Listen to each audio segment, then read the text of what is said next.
জলবায়ু পরিবর্তনে কার্বন নিঃসরণের যে দায়, সেই কার্বন নিঃসরণের দায়ের একটা লম্বা তালিকা আছে। কারা সবচেয়ে বেশি কার্বন নিঃসরণ করে এবং ক্রমবর্ধমান তালিকা হিসাবে সিরিয়ালে কারা আছে আমরা অনেকেই হয়তো জানি, আবার অনেকে জানি না। তো যারা জানি না তাদের উদ্দেশ্যে আমি একটা তালিকা আপনাদেরকে প্রকাশ করছি। বিভিন্ন জার্নাল থেকে এই তালিকা সংগ্রহ করা হয়েছে। তো সর্বোচ্চ কার্বন ডাইঅক্সাইড নিঃসরণকারী দেশ হচ্ছে চীন। কি ভাবতে পারছেন? সর্বোচ্চ কার্বন নিঃসরণ করে চীন। এরপরে এর তালিকায় রয়েছে, দ্বিতীয় অবস্থানে রয়েছে যুক্তরাষ্ট্র তথা আমেরিকা। আর দ্রুত বর্ধনশীল অর্থাৎ তালিকায় তৃতীয় স্থানে রয়েছে ভারত। এরপরে চতুর্থ স্থানে রয়েছে বৈশ্বিক কার্বন নিঃসরণে খুবই গুরুত্বপূর্ণ ভূমিকা রাখছে, সেটা হচ্ছে রাশিয়া।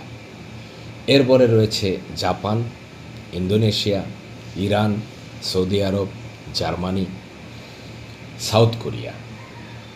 দেখুন, এই তালিকায় বাংলাদেশ কিন্তু নেই, মানে শীর্ষ যে তালিকা রয়েছে সেখানে বাংলাদেশের অবস্থান নেই। আমরা কিন্তু কার্বন নিঃসরণের তালিকায় অনেক নিম্ন স্থানে আছে, কিন্তু সবচেয়ে বেশি সাফারার কিন্তু আমরা।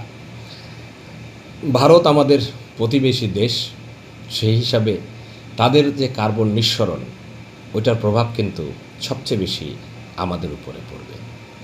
কারণ সীমান্ত এলাকা হিসাবে ভারতের সাথে আমাদের 3 দিকে সীমান্ত। আর ভারত যদি সর্বোচ্চ কার্বন নিঃসরণ করে তাহলে ওটার প্রভাব খুব দ্রুত আমাদের উপরে পড়বে। সে যাই হোক, যারা এই দ্রুত কার্বন নিঃসরণ করছে তালিকা অনুযায়ী, তাদেরকে দায়ী করা যায় খুব অনায়াসেই।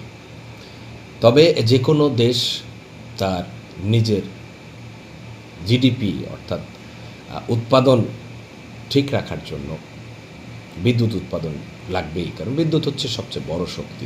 তবে এই বিদ্যুৎ উৎপাদনে যদি জীবাশ্ম জ্বালানি বারবার ব্যবহার করা হয় তাহলে কিন্তু কার্বন নিঃসরণ চলতেই থাকবে। তাই এই জীবাশ্ম জ্বালানি থেকে বের হয়ে যাওয়ার জন্য বারবার তাগিদ দেওয়া হচ্ছে।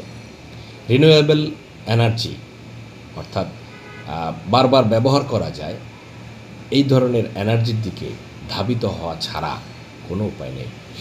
যদি আমরা এই কার্বন নিঃসরণ বন্ধ করতে না পারি